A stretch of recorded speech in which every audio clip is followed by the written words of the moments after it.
तो नमस्ते भारत में इस वक्त की सबसे बड़ी खबर जान लीजिए। आज दोपहर 12:30 बजे बिहार विधानसभा चुनाव का ऐलान हो सकता है। जी हां, इस वक्त की बड़ी खबर है। आज 12:30 बजे विज्ञान भवन में चुनाव आयोग की प्रेस कॉन्फ्रेंस है। 12:30 बजे ये प्रेस कॉन्फ्रेंस होगी।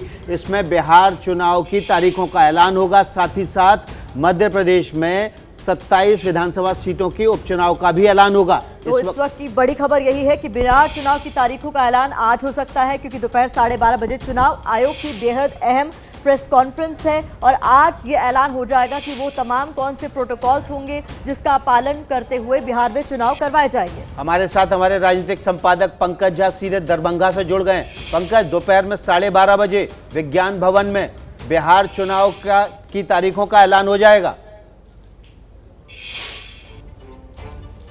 जी हाँ विकास, जिस बात की चर्चा थी कि क्या बिहार में चुनाव की तारीखों का ऐलान कब होगा, कितने दौर में बिहार में मतदान होगा, कब से होगा, आज इन सारी चीज़ों का ब्यौरा सब कुछ बताया जाएगा। चुनाव आयोग की जो प्रेस कॉन्फ्रेंस है 12:30 बजे, मुझे पता चला है कि उसमें बिहार चुनाव कितने फेज में होंगे, कब कब होंगे, तारीख कब क्या होगा, कोरोना काल में किस तरीके से मतदान होगा, क्या उसकी एसओपी होगी, इन सब का ब्यौरा दिया जाएगा। तो आज से कह सकते हैं कि चुनावी बिगुल बच जाएगा। विकास, पंकज, सबसे ज्यादा चैलेंजिंग चुनाव होने वाला है। कोरोना महामारी के बीच इतने बड़े स्तर पर चुनाव कराना ये पहले ही ईसीआई के लिए बहुत बड़ा चैलेंज था। अब यानी ये भी हो सकता है कि जो चरण है वो पहले से ज्यादा बढ़ा दिए जाए ताकि भीड़ भाड़ कम इकट्ठी हो, ताकि ज्यादा फेसेस में भले चुनाव कराना पड़े लेकिन कोरोना महामारी के खतरे को कुछ हद तक कम किया जा सके।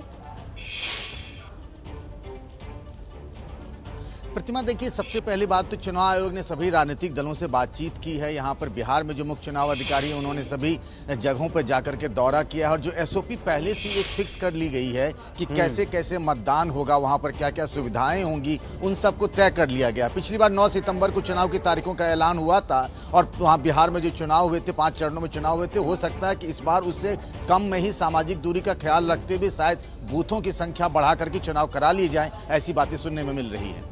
जी पंकज, आपके सूत्र क्या कह रहे हैं, कितने चरण में चुनाव हो सकता है? पिछली बार संभवतः 5 चरण में चुनाव हुआ था। इस बार कोरोना काल में न केवल फोर्सेस का मूवमेंट जो है वो अलग अलग इलाकों में धीमे धीमे किया जाएगा, इसके अलावा लोगों की ज़्यादा बूथ भी हो उसका भी ख्याल रखा जाएगा। उसके लिए भी जो चुनाव कर्मी होंगे उनका मूवमेंट भी होना चाहिए। तो ज़्यादा बड़े स्तर पर ज़्यादा बड़े चरणों में चुनाव हो सकता है। देखिए 243 विधानसभा की सीटें हैं यहाँ पर और 5 अलग अलग इलाके हैं जिसको मिथिला कहते हैं या भोजपुरी बोलने वाले इलाके, मगध, इस तरह के दक्षिणी बिहार, पूर्वी बिहार, इस तरह की बातें हैं उसमें। और ये बात सही भी है कि सामाजिक दूरी का ख्याल रखते हुए किस तरीके से वोट डाले जाएंगे ईवीएम मशीन में, उन सबका चीज़ों का ख्याल रखा गया है। लेकिन जब मैंने उपचुनाव आयोग से इस बाबत पूछा कि प्रेस कॉन्फ्रेंस में आज क्या क्या हो रहा है, तो उन्होंने कहा बिहार चुनाव की तारीखों का ऐलान होगा, लेकिन उसके ब्यौरा उन्होंने नहीं दिया कि आखिर कितने चरणों में चुनाव होगा। उन्होंने कहा उसी वक्त ये बताया जाएगा कि आखिर कितने दौर के मतदान होंगे बिहार के लिए। 243 सीटें पंकज, 7 करोड़ 29 लाख के करीब मतदाता। चैलेंजिंग तो होगा कोरोना संकट काल के बीचों बीच चुनाव कराना। पंकज जी, आपको आवाज़, शायद पंकज को आवाज़ नहीं पहुंच पा रही है। हमारे साथ अंकित गुप्ता भी जुड़े हुए हैं, इसके अलावा नीरज सिंह जेडीयू से जुड़े हुए हैं। आज तारीखों का ऐलान हो जाएगा। नीरज जी, तैयारी पूरी है आपकी? कोविड-19 के दौर में जो मानक है और ये चुनाव आयोग का क्षेत्राधिकार है, संवैधानिक उत्तरदायित्व है, तो स्वाभाविक रूप से चुनाव आयोग इस तिथि की घोषणा कर सकती है और इस दौर में निश्चित रूप से एक महत्वपूर्ण चुनौती है। लेकिन ये जनता के बीच संवाद करना, इस सारे मानक तय होंगे, इसलिए कोई परेशानी नहीं है। तो चुनाव आयोग का क्षेत्राधिकार जब करेगा तो हर एक राजनीतिक दल उसको सहजता के साथ स्वीकार करेगा। नीरज जी, आप हमारे साथ बने रहिए। अंकित गुप्ता हमारे सहयोगी भी हमारे साथ हैं, जरा उनसे एक बार ये जान लेते हैं। चूंकि प्रेस कॉन्फ्रेंस का टाइम पता चल गया है तो ये तो तय है लगभग कि आज ही डेट्स अनाउंस होने वाली है, लेकिन अंकित कितना चैलेंजिंग होने वाला है? 7 करोड़ 29 लाख के करीब मतदाता, 243 सीटें, फिर ये भी एक डिसीजन को लेना होगा कि कितने चरणों में कराया जाए ताकि कोविड महामारी के संकट काल में चुनाव तो हो लेकिन सब सुरक्षित भी रहे।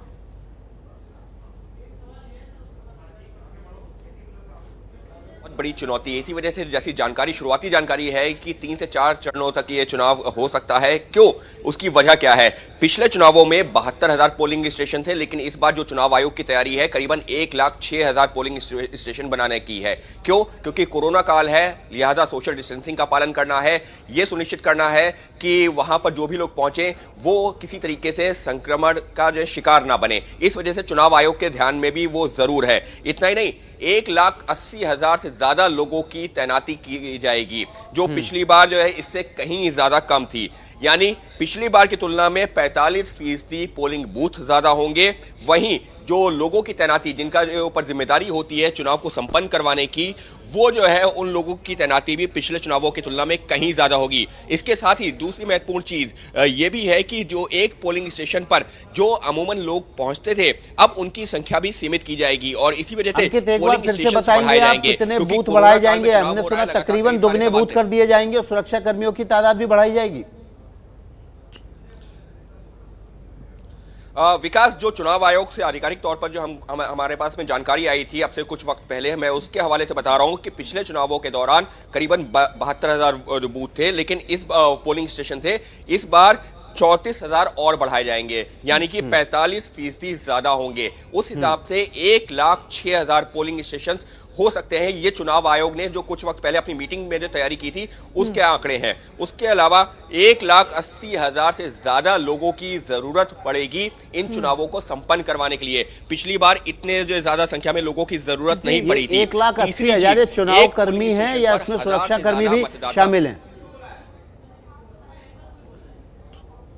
विकास, जो जानकारी चुनाव आयोग की तरफ से दी गई है उसमें यह कहा गया है कि 1,80,000 से ज्यादा लोगों की जरूरत पड़ेगी हमको इस चुनाव को संपन्न करवाने की। तो बाकी ये चुनाव आयोग अभी जो प्रेस कॉन्फ्रेंस करेगा उसमें ये सारी डिटेल्स आएंगी, ज्यादा क्लैरिटी मिल पाएगी। माफी चाहूंगी, आपको रोक रही हूँ, लेकिन मृत्युंजय तिवारी हमारे साथ जुड़ गया, आरजेडी प्रवक्ता है। मृत्युंजय जी, जिस तरीके से कोरोना का संकट है, संसद का सत्र समय से पहले खत्म करना पड़ गया और बिहार के चुनाव एक बड़ा चैलेंज हो जाएगा करवाना, क्योंकि आपको कोरोना का खतरा वहां सता रहा था, तो यहाँ तो बहुत बड़े लेवल पर आप लोगों के लिए चैलेंजिंग होगा, लोगों के बीच जाना, किस तरीके से सब कुछ होने वाला है चुनाव से पहले।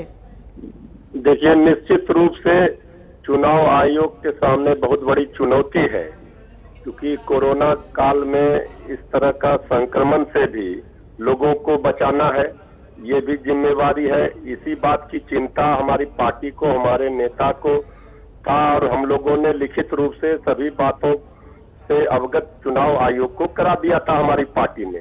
अब चुनाव आयोग आज तारीखों का ऐलान करता है, हम लोग तैयार हैं, लेकिन ये सुनिश्चित चुनाव आयोग को करना पड़ेगा कि ज्यादा से ज्यादा इस लोकतंत्र के महापर्व में भागीदारी हो जनता की, कैसे मतदाता बूथों तक जाएं, सुरक्षित जाएं, संक्रमण न फैले, इन सारी चीजों को लेकर के चुनाव आयोग को तैयारी करनी होगी, जिसे हम समझते हैं। मृत्युंजय जी, आप हमारे साथ बने रहिए। हमारे साथ राजीव रंजन, जेडीयू प्रवक्ता भी जुड़ गए हैं। राजीव जी, अभी तक गठबंधनों के सीट शेयरिंग फार्मूले का ऐलान नहीं हुआ है और चुनाव आयोग तारीख का ऐलान कर देगा। अब आपको जल्दी से सीट शेयरिंग फार्मूला भी तय करना होगा।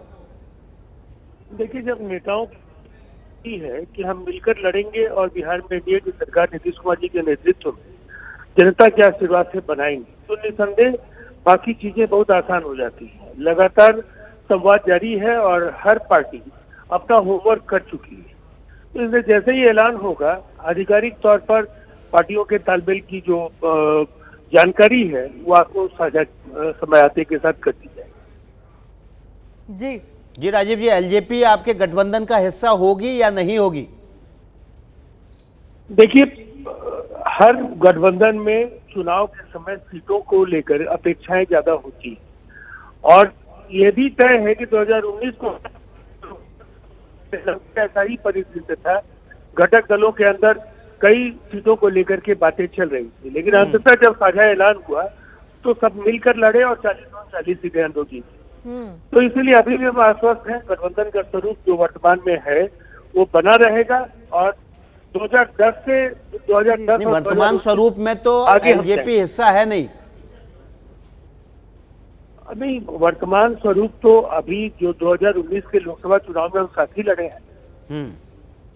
लेकिन नीतीश कुमार कह रहे हैं कि उनको तो रामविलास पासवान की हेल्थ का आइडिया ही नहीं है, उनके स्वास्थ्य के बारे में जानकारी नहीं है, तो ऐसे नेता आपस में अगर इतनी ज्यादा संवादहीनता है तो सीट शेयरिंग फार्मूला कैसे तय होगा? मैं तो आश्वस्त हूँ और कमोबेश यही परिदृश्य आपको दिखा होगा 2019 में। अगर आप आर्काइव में जाएंगे तो उस समय के विजुअल्स और अलग अलग घटक दलों के जो बयान थे, लोगों को कई तरह की आशंकाएं थी। लेकिन सीट शेयरिंग का जो मसला है, जिस अलायंस के जीतने के चांसेस ज्यादा होते हैं वहाँ घटक दलों में सीटों को लेकर के कई बार ऐसी बातें आती है जिससे लोगों को असमंजस का आभास होता है। लेकिन ऐसा कुछ है नहीं, पूरी ताकत के साथ हम उतरने जा रहे जी। हैं और एक इतिहास रखने की ओर बिहार में हम बढ़ रहे हैं। मृत्युंजय तिवारी भी हमारे साथ जुड़े हुए हैं आरजेडी से। मृत्युंजय जी, आपके दल में क्या सीन है यहाँ पर? चूंकि नाराजगी तो हर तरफ चल रही है, आपके यहाँ पर सब कुछ ठीक है? देखिए, हमारे यहाँ ऑल इज वेल है। हमारे कैसे ऑल इज साथ वेल है मृत्युंजय जनता- जी? कल आरएलएसपी के नेता उपेंद्र कुशवाहा ने मंच से कह दिया कि तेजस्वी यादव के नेतृत्व में बिहार में विकास की बयार नहीं बह सकती, नीतीश कुमार से नहीं लड़ा जा सकता, और उसी बैठक में उपेंद्र कुशवाहा को मुख्यमंत्री बनाने के नारे लगे। देखिए, उन्होंने क्या कहा, वो उनको तो अपमानित होकर के एनडीए से न आना पड़ा था। एनडीए में अपमान मिला तो हमारी पार्टी, हमारे नेता ने सम्मान दिया। तो आप क्या अब सम्मान मिल अगर- रहा होता तो ऐसी बात नहीं कर रहे होते ना? नहीं नहीं, किसी का भी अंतरात्मा यही तो एनडीए क्या करती है, जेडीयू तोड़ फोड़ खरीद फरोख्त ये चुनाव में। लेकिन जनता लोकतंत्र में महत्वपूर्ण है और जनता का सैलाब तेजस्वी यादव जी को चाह रहा है मुख्यमंत्री देखना। तो आरएलएसपी जनता कह रही है कि अपना मुख्यमंत्री उपेंद्र कुशवाहा हूं, तो ये संभव है कि आप तो उपेंद्र ठीक है, कुशवाहा को लोकतंत्र- मुख्यमंत्री बना दें?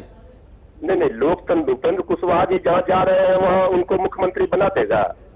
ये मुख्यमंत्री सीधा दो धड़ों के बीच में लड़ाई है।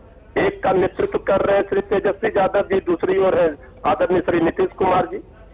तो मुकाबला बिल्कुल साफ है। बिहार की जनता तेजस्वी यादव के साथ है, नौजवान हो, किसान हो। आप देख रहे हैं तेजस्वी यादव जी ने उप मुख्यमंत्री रहते हुए, नेता विरोधी दल रहते हुए जिस तरह से सड़क से लेकर सदन तक बिहार की जनता के हित की बात की है। जो मुद्दे उन्होंने उठाए हैं, विकास के मुद्दे, नई सोच के साथ बिहार आखिर क्यों पिछड़ी है, क्यों अपराध में नंबर 1 है, क्यों गंदगी में नंबर 1 बना, क्यों भ्रष्टाचार साथ घोटाले हुए, क्यों उद्घाटन के पहले ही कितने पुल तटबंध आप मेरी बह गए, प्रतिक्रिया भी ले लीजिए। इतने रोजगार, बेरोजगारी क्यों बढ़ गई, बेरोजगारी की मार से परेशान है नौजवान। इन सारी चीजों को लेकर बिहार की जनता त्रस्त है। और जो सत्ता में 100 कोरोना काल में 120 दिन तक जो प्रदेश का माननीय मुख्यमंत्री निकले नहीं, जिस समय जी मजदूर मृत्युंजय जी, घर राजीव जी वापसी हमारे कर साथ रहे हैं, थे। जेडीयू के प्रवक्ता, उनसे ले लेते हैं आपकी इस बात पर रिएक्शन। राजीव जी क्या कहेंगे? आरोप लग रहे हैं आपके ऊपर। देखिए 3 लॉकडाउन तक तो तेजस्वी यादव का पता नहीं था, और उसके पहले अगर बाढ़ और चमकी बुखार के समय का बिहार अगर आप देखें तो तेजस्वी यादव पहले भी, चाहे वो संगठन के कार्यक्रम रहे हो, विधानसभा का सत्र रहा हो, और जनता से जुड़े हुए सवाल रहे हैं। उन्हें अपने निर्वाचन क्षेत्र में भी जी जब दलितों के झोपड़ी जलाए जा रहे थे, वक्त नहीं मिला कि वो अपने मतदाताओं का हाल देने के लिए चले जाए।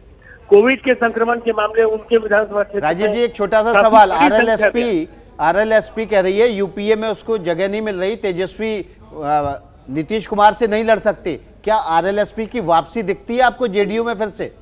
माफ कीजिएगा, जेडीयू मैं नहीं, उनके- एनडीए में उनके- फिर से। उनके बयान के एक हिस्से को आप समझ लीजिए, वो बिहार की जनता जो चाहती है उन्होंने वही बात की। तेजस्वी यादव एक अनुभवहीन और अहंकारी व्यक्ति है। उन्हें राजनीति कहीं न कहीं विरासत में सोने के चम्मच की तरह मिली है। वो लालू जी, नीतीश कुमार जी और रामविलास जी के तरह जमीन से निकल करके यहाँ तक नहीं पहुंचे हैं। इसीलिए वो जमीनी मुद्दों को नहीं समझते हैं और अनावश्यक टकराव से बिहार की जनता को गुमराह करना बहुत आसान नहीं होगा। पिता की विरासत से परहेज करने की कोशिश उन्होंने पोस्टर में की, लेकिन उनका खुद का वजूद क्या है? जंगल राज अगर उनका अतीत है तो इससे पल्ला झाड़ना इतना आसान नहीं होगा। ठीक जो है। खून खराबा उस दौर में हुआ है, जो नरसंहार हुए हैं, जिस तरह से बिहार का विकास अवरुद्ध हुआ, बिहार को जिस तरह से शर्म की दृष्टि से देखा जा रहा था, गुमनामी के अंधेरे में बिहार था, जी। और ये बड़ी बड़ी बातें करते हैं आरजेडी के ठीक है। नेतागण। ये बिहार की जनता को बहुत बता पाए बहुत कि शुक्रिया, आप दरबार दोनों का विद्यालय बहुत से बहुत पहुंचे शुक्रिया। हैं। राजीव रंजन जी आपका भी, मृत्युंजय तिवारी जी आपका भी हमारे साथ जुड़ने के लिए।